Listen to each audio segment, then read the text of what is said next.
Welcome back to our podcast, Inclusive Leadership, It's Not Black or White. I'm Anna Poole, Executive Coach, here with my colleague, psychotherapist and teacher, Bede Draper. Let's start with a summary of some of the most powerful insights from our last session. First, as human beings, we want to be happy, but we don't realize that how we treat others has a huge impact on whether we're happy or not. Yikes, that makes so much sense when I stop and really think about it. I wonder if any of our listeners are having an aha moment as well. I know as an executive coach, this idea is not widely understood or embraced in the minds and hearts of leaders, probably why I have a big waiting list for my services.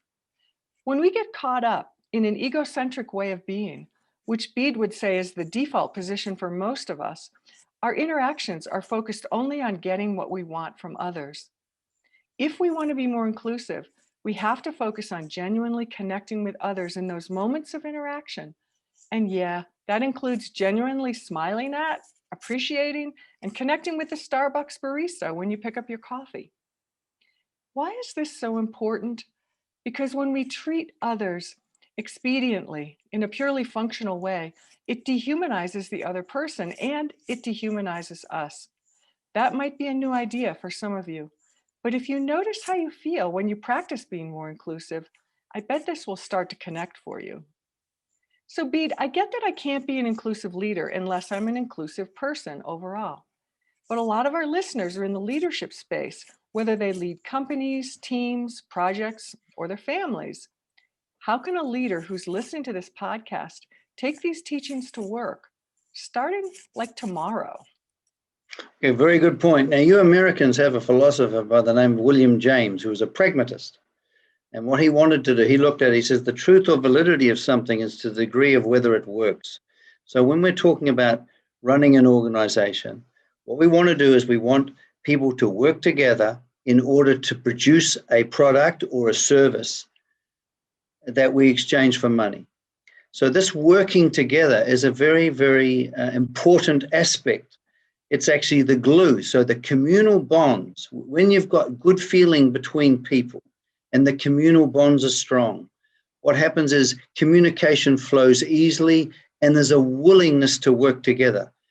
And so what happens is the whole organization can become a smooth, functioning operation, not just dead function, people just doing their jobs, but human beings working together as human beings in order to produce a value they bring to the world in exchange for money.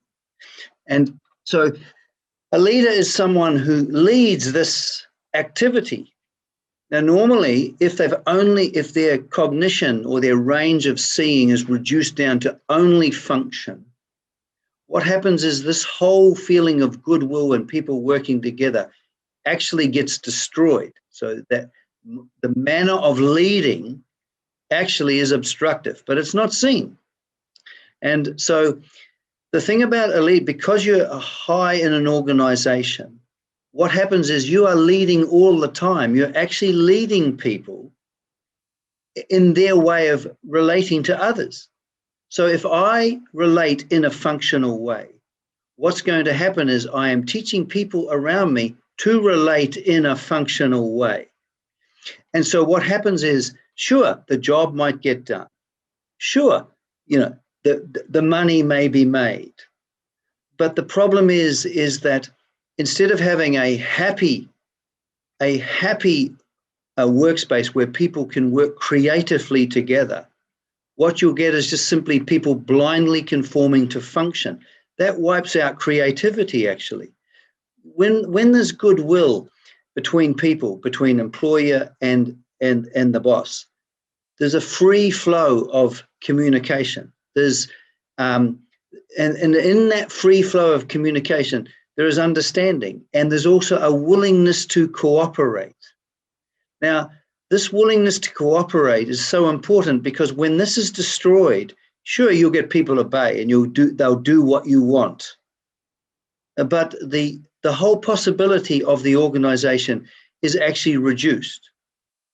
And so what I'm saying is that my manner of relating is teaching others. It sets the tone for the organization. So if I have an inclusive way of relating. In other words, that includes people, as persons. What happens is I am building goodwill, but I'm teaching others to do the same. If I don't, I'm teaching others to do the same. So I'm always leading. Let me stop you for a sec, because this is really powerful. So what you're saying is that positive cultures, collaboration, cooperation are really, in a sense, the shadow of, or the outcome of, inclusive leadership, when they're, on the positive end of things. And so if I'm a leader and I want to create an inclusive organization, it's really up to me to model that, to demonstrate that, to be consistent in showing that, in behaving in that way to the entire company. Is that where you're Yes, going with it? I'm constantly leading in terms of I'm leading people towards either relating inclusively or relating in ways that exclude people as persons. Wow. And so it has a consequence, but pragmatically, it's extremely important. The glue that holds an organization together is willingness and cooperation and goodwill. When this culture is present, things can really happen in a good way. But if I have a leadership style that actually literally doesn't create good, strong communal bonds with goodwill and concern, sure, I can still, by fear and, I can direct people to make sure the job gets done, but I will have an unhappy organization. And the fact of the matter is, any organization exists within a changing environment. So it needs to be able to be fluid, and it needs to be able to respond to changes in the environment. The only way that's going to happen is if we have this goodwill, and that's the glue and the cooperation in order to change. Otherwise, we lose good people. Somebody might be a very, very good person. They're unhappy, particularly people in minorities. If they're black, if they're the wrong gender, if they don't feel a part of this communal setting, they'll go elsewhere. So instead of building up the resources and skills within an organization, people are constantly looking for a happier place to go, and you lose people. So there's no real development. There's no real growth, if you like. Wow. I see that every day in the organizations that I work in, is that some of the best talent, especially diverse talent, women, people of color, gay, transgender, people that feel like they're not being welcomed into the organization, seek other employment. They find a better place, a more inclusive place to work, and the company loses. There's just so many studies showing how that is. So I guess I want to say it's kind of a tall order to ask and expect that leaders are going to show and model and behave in inclusive ways. And it reminds me of a saying that I have, that I often mention to my leaders, is when you become a leader, you give up the right to not show up. And so as a leader, you're constantly showing up, and you have to show up in the right kind of ways and model the kinds of behaviors to create the culture you want. That's exactly right. If for example, if I am not, if I don't understand the absolute value of cooperation, willingness, and the value of forming good, strong communal bonds, so that there's a humanly happy work environment. If I don't see the value of that, I'll be indifferent to it. I'll only see function, and I'm going to miss out. I'm going to miss out on a lot of possibilities, and I don't even know that I'm missing out. Just listening to this, Bede, it strikes me that our corporations really could and should be a force for good in the world. Just with some of these simple changes in how we lead, moving towards more inclusivity, corporations could become a place where people want to go to work, where they thrive and grow. And I know we're not getting into the utopian thing here, but it could be much better, right? That's exactly right. What's wrong with creating a happy work environment where people relate as persons, not functions?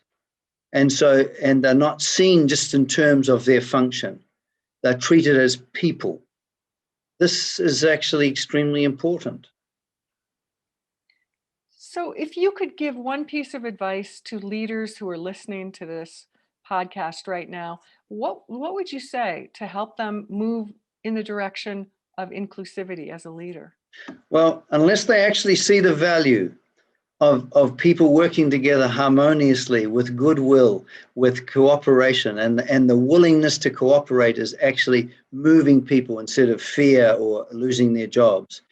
If they don't see the actual value of that, they won't feel moved to do anything that we're talking about. So this is the fundamental thing, because, and I think we can go about this next time, the importance of values and the recognition of value in order to bring about a change in our manner of relating. Very nice. So those of you listening, think about that. Okay. What moves you? And could you possibly be moved, or, could you see the value of creating a more harmonious, inclusive culture in your organization, in your team, in your family, whatever you have responsibility for? So Bede, thank you so much. And we'll catch up with you guys next time. Thank you. Thank you very much. See you, Anna.